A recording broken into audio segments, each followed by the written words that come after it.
From time to time there are new releases that look special. This is one of those times. Hey, welcome back to UDC channel. This is Jay. I'm talking about this latest release from LoopGear, the SK03. I finally got my hands on this. They say it's better late than no, it's actually really not better. But Bruce was right. These are worth waiting for. I let him fulfill his backers first. I don't mean it's the best or the greatest, but just uniquely special. I had the same feeling when I first saw the bigger brother, the SK01, which I reviewed before. I think it's gonna be a long one. There are quite a few things that I want to touch up on this.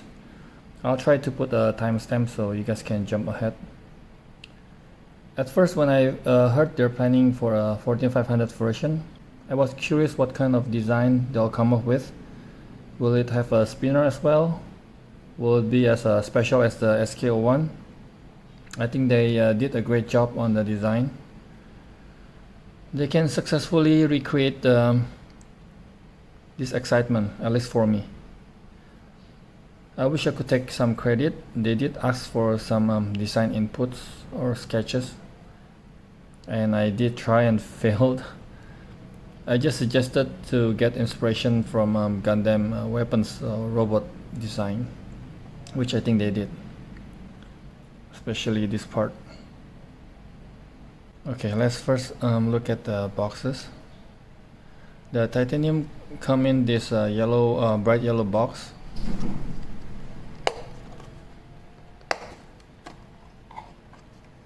With some accessories, user guides and cables in a foam.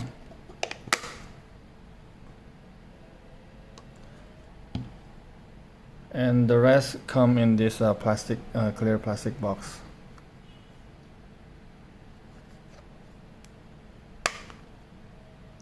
With the same accessories. They include the red filter and a regular clip.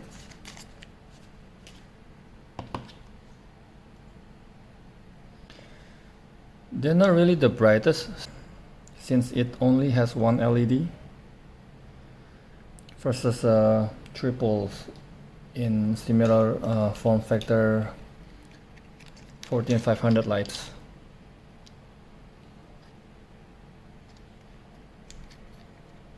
They rated at maximum 1000 lumens, but I think that's for the 65K version. The warmer niches usually have less output. We'll see and compare the Beamshot later. And since it's a flutter, it doesn't appear as bright as the light is spread out. Fortunately, it's compatible with AA, which is really great. I'll compare the output levels versus the lithium 14500 in the Beamshots later. It did come with a Loop branded 14500 with a built-in USB Type-C charging port. Let's see the inside. Thick spring and thick material.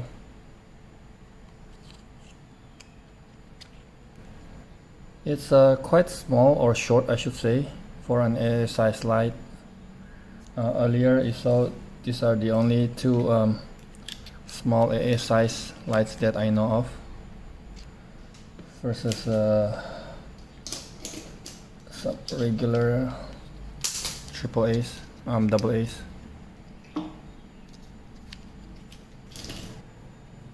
It's using one E-switch and it's quite clicky. It has a decent travel for an E-switch.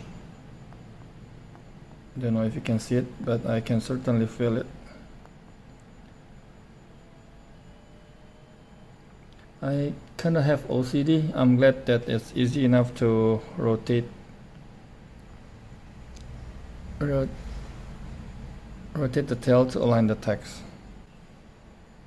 It doesn't really rotate freely, as you can see me struggling. Kinda have to slowly move it. This shows how precision the machining is. All versions are like this. These are the original 3 versions from Kickstarter: the aluminum, stainless steel, and titanium. Later on, there are quite a few other exotic materials like Damascus, zirconium, mokume, and copper. And I got this black stone wash TI as a loaner from a friend. They just announced some colored aluminum version in red and white. The white gives me this Stormtrooper vibe. This aluminum has interesting dual tone look with a black hat and a black shiny black switch, plus the matte gray body, also matte black internals for all of them. It does come in all black later on. They call it Darth Vader, but I think the all black kind of hides the awesome design. This is obviously the most economical options, but not by much. Just by adding $5 you can get the stainless steel version, which I think is the best version. Not only is the most value for money, it's also the best looking one in my opinion. I'm usually a sucker for titanium, but the polished metal looks fits the best for this design in my opinion. The titanium is offered in blasted and limited black stone wash finish.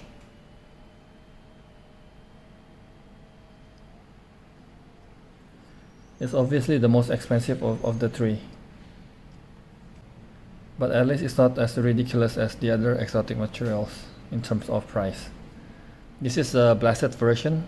I would love a stone wash version instead, but I think it will only look better with wear.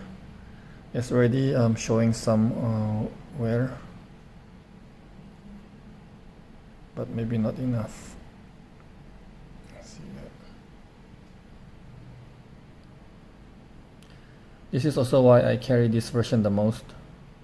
While I want this shiny version to look pristine as long as possible, I can't wait for this one to develop patina. As I mentioned earlier, I love stone wash, especially darker ones.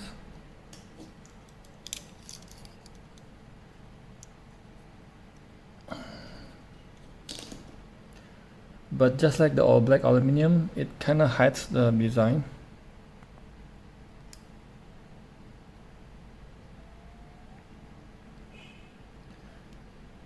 In fact, it kinda looked like a black aluminum version if you don't really look closely.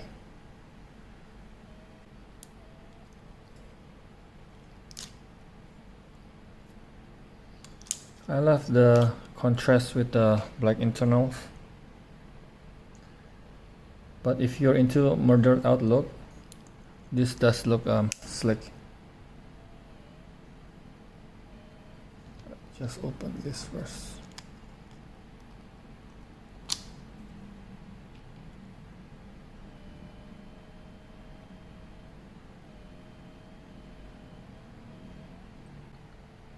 If I were to just get one, I would definitely get the stainless steel.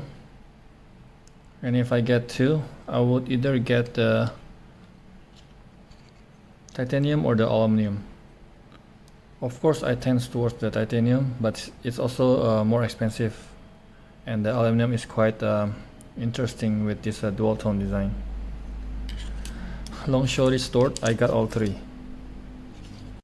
Few minor details or differences that I noticed. Only the stainless steel comes with a silver clip. The other 2 came with a black clip. And for some reason, there are no placeholder for the clip for the titanium version. And aluminum and stainless steel has this slot for the clip, so it helps to secure the clip from rotating. And I'm not sure why they leave a small gap. and not just make it the exact size. The titanium also doesn't have these two dots. I'm not sure what they're for, but I think they're to secure the bracket.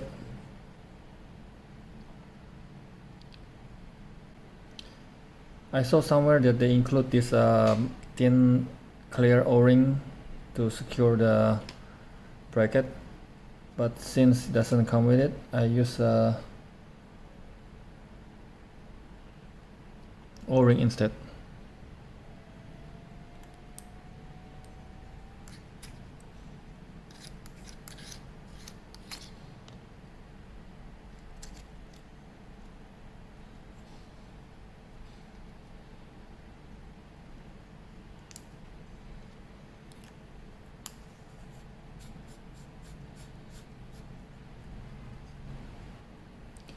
Speaking about bracket, let's talk about the accessories. It has a couple interesting accessories. The first one is this A2 multifunctional bracket. I'm gonna touch up quite a bit on this since it's quite pricey, and I think it's an important part of the design. Without it, it seems less special.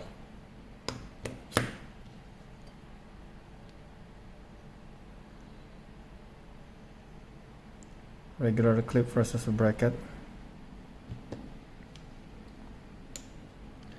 There are two options, aluminum and titanium. I thought I saw a stainless steel version in the Kickstarter campaign, but these are the only two that's available now. It's also available in this matching black stone wash, but it's limited and is out of stock now. The titanium version has this Damascus blade.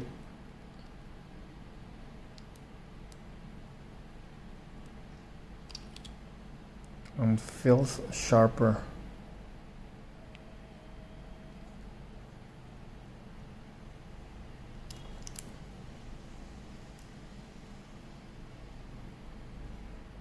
Oh, and there's also a matching white and red colored version for the aluminum. The aluminum is the same exact price as the aluminum SK03, and the titanium version is the same exact price as the SK03 titanium. So it's double the price if you opted for the Pro version with the bracket. That's also why I want to spend more time to go over this, so you know what's special and whether you like it enough to opt for it. First of all, this is not a clip. It doesn't have a tension or grip like a pocket clip. That's why they call it a bracket, a multifunctional bracket. Where it shines is the flexible multi-purpose positioning like this.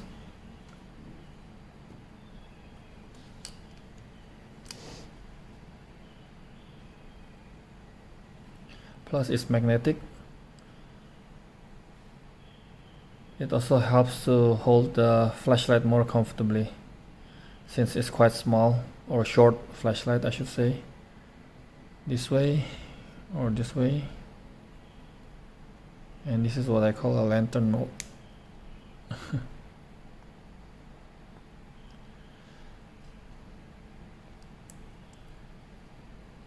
Then there's this built-in multi-tool that I showed earlier. Some might find it gimmicky and some might find it handy. I personally think of it as an extra. Bottle opener, package opener.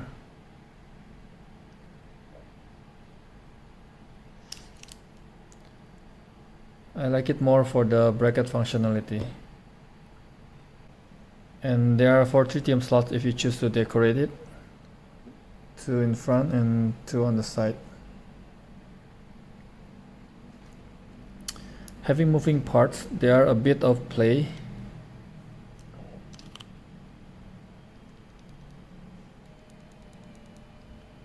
But they're not bad.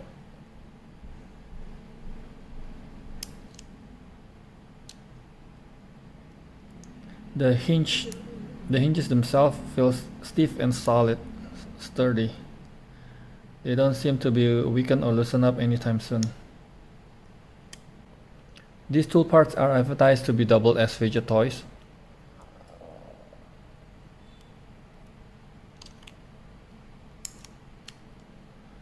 But I like fidgeting with the hinges instead. This detent ball is very satisfying. You can feel click both ways when opening and closing it.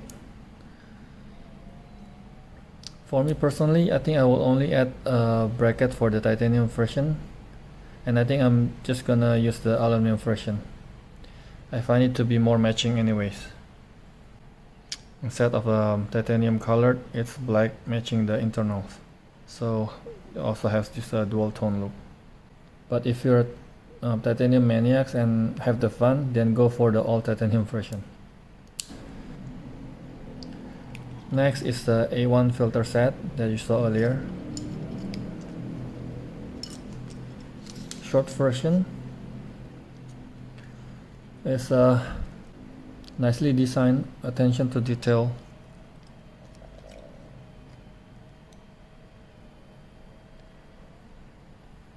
Well made and fun colors. The cutouts are precise.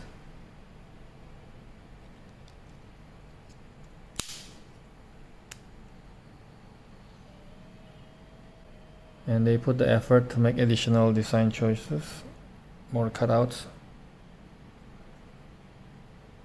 and subtle branding. Speaking about branding, normally I hate billboarding, but they're using a font that supports the overall design. Maybe use this one instead.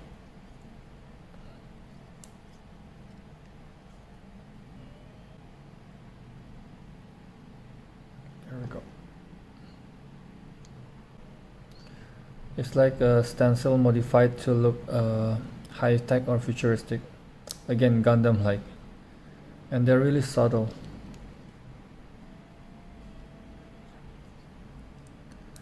If you don't like it, this bracket can help to cover it if you position it this way. There are 3 positions that we can attach the bracket and the filters. If you put it here, the branding will get covered most of the time like this. The only other branding you see is on the switch, and again it's also subtle. These filters comes in 4 colors.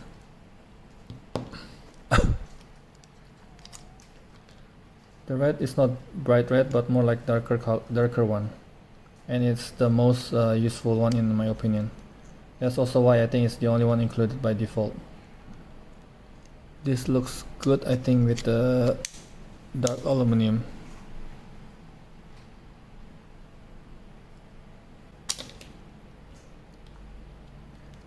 The yellow is almost like lime green, and it's the most fun looking one since it's bright, and I think it also looks good with the aluminum.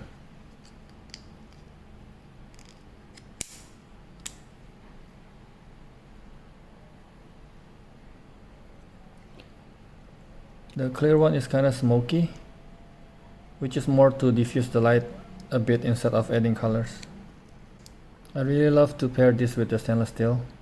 It sort of grayed out the internal black, so it looks less dual tone. I like the TI where I like the contrast. I cannot dig all shiny silver look.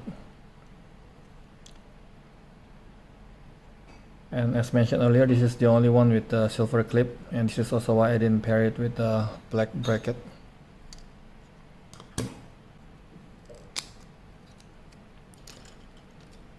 Last but not least is the blue one. Is the least useful but the most beautiful one in my opinion, especially with the shiny stainless steel version.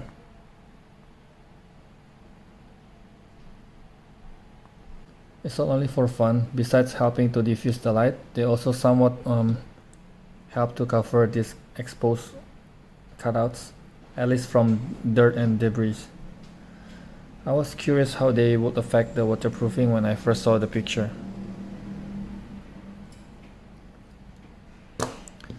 So 2 of this matches the aluminum and 2 of this matches the stainless steel, and I like the titanium without any.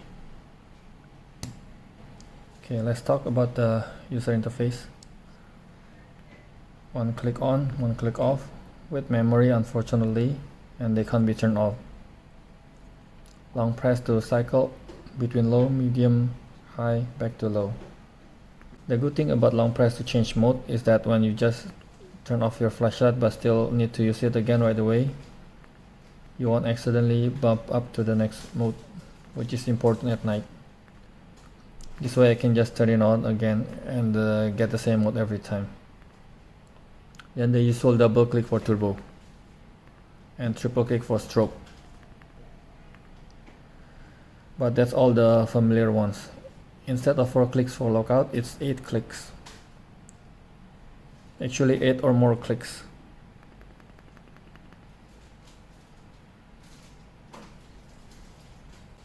And there's a momentary medium on lockout. To unlock, click another 8 clicks, and by default the light is on, which is good because when you unlock the light, suppose you want to use it. And 5 clicks instead of 7 for auxiliary. Actually 5 or more, under 8, so 5, 6 or 7. 1, 2, 3, 4, 5. Another 5 click to turn it off. 1, 2, 3, 4, 5. They call this E-tritium, which is smart move I think. With tritium are hard to get and are expensive, and glow in the dark tube doesn't last long and need to be charged. They claim that it can run for 2 years. No, I have to take their word for it. I won't test this out. But even if it's half of what they claim, 1 year is still freaking amazing. I heard some flashlights have a parasitic drain so bad that they're drained out within weeks, unused. They do have some glow in the dark in the head, which is the best placement for glow in the dark, since it's automatically get charged every time it's being used.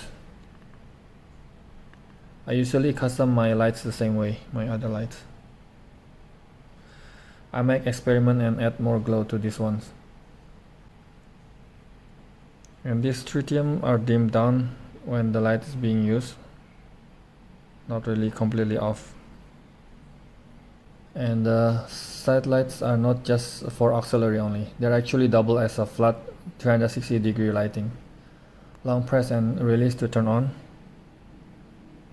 Yes, also has memory, so 2 separate memories.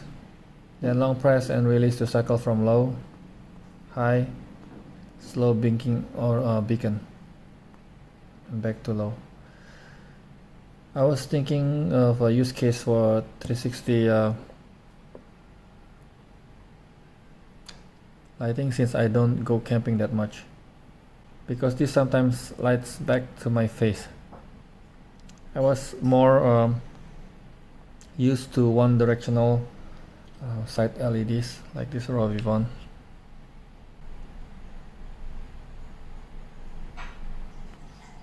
There's a momentary mode in the lockout, but it's medium instead of low, or I wish it's a 2 level like the Endurail.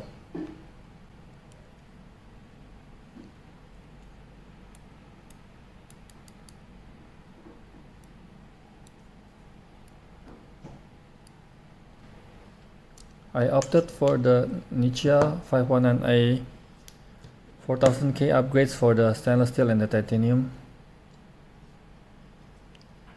Here's the Tint Comparison. It's no contest. I highly recommend you spend a little fee, like $3 for the upgrade, and opt for the Nichia. You can thank me later. Now it's usually not as bright as the cool white. They're using Philips 65,000K. Okay, let's just see it outside. Okay, we'll compare the cool white and the warm white, the neutral white. Start with the cool white. Low. You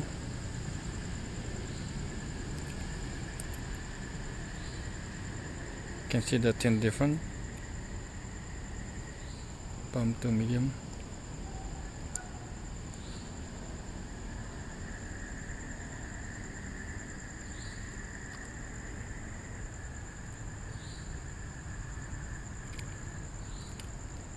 High. High.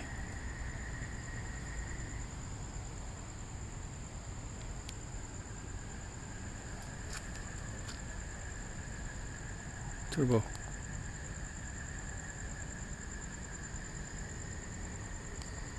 Turbo.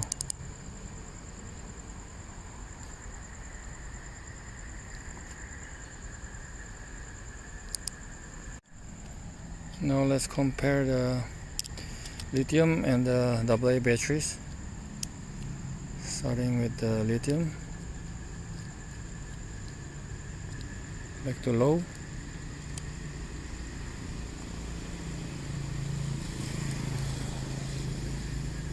AA low. Lithium low. Lithium medium. AA medium.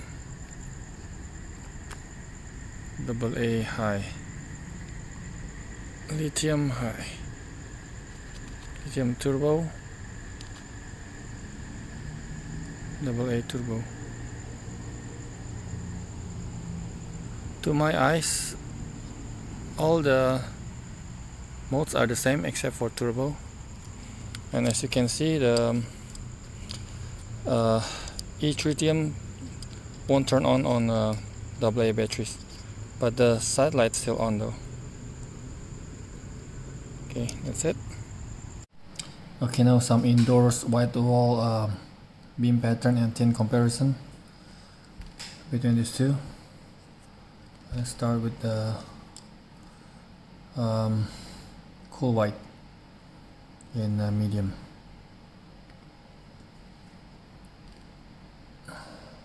The niche.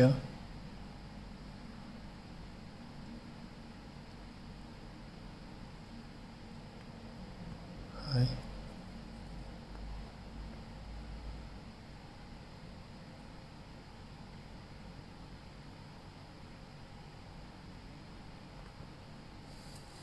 Okay, some ideas and suggestions. Bruce, I know you're watching this. There are not too many things I would change on this. For the UI, I've mentioned earlier, just a few suggestions. Stick to familiar and most common ones. Just change the 8 clicks to 4 clicks for lockout. And if possible, add the 2-level momentary mode on lookout. Slow breathing mode on side LEDs in low will be nice. Another suggestion I think would be nice is an optional thrower head with a deeper smooth reflector, maybe with 2 LED options, W165K cool white or the SST40 5000K neutral white or 3000K warm white option. I will also get the 3000K option. Last but certainly not least, it will be super dope if the E-tritium is RGB, so we can set our own color combo. I know it might be hard to set them up, but I would do it. In fact, I would go full Morse code if I have to. But I know most people won't do it, so maybe just some preset colors like blue and green or blue purple, or even just random multicolors. Even better, slowly changing multicolors. Take advantage of the LEDs. One downside of tritiums, besides their price, is that we have to decide on the color combination and pretty much stuck with it forever. Okay, I think that's it for now. As always, thanks for watching. See you in the next one. I still have quite a few in line. Bye now. There's something I forgot to mention. There's a slight delay between when you press the button and when the lights come out. Try that again. Click. It waits for you to finish the command. What's good about it is when you do a sequence of clicks, for example logout, you won't see it blinks. Instead, it's waiting for you to finish your command. 1, 2, 3, 4, 5, 6,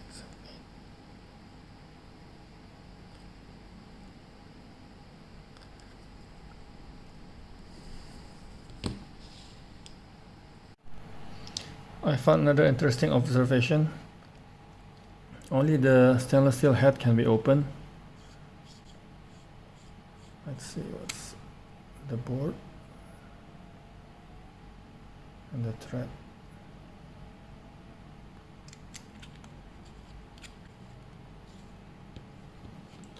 The titanium, I believe, is one piece, and I'm not sure why the aluminum cannot be opened as well. I tried it, it can't be open. Anyways, I thought I'd share with you. Another thing that makes this stainless steel special, if you like to mod the LED, maybe it's an easy way to open it up. Okay.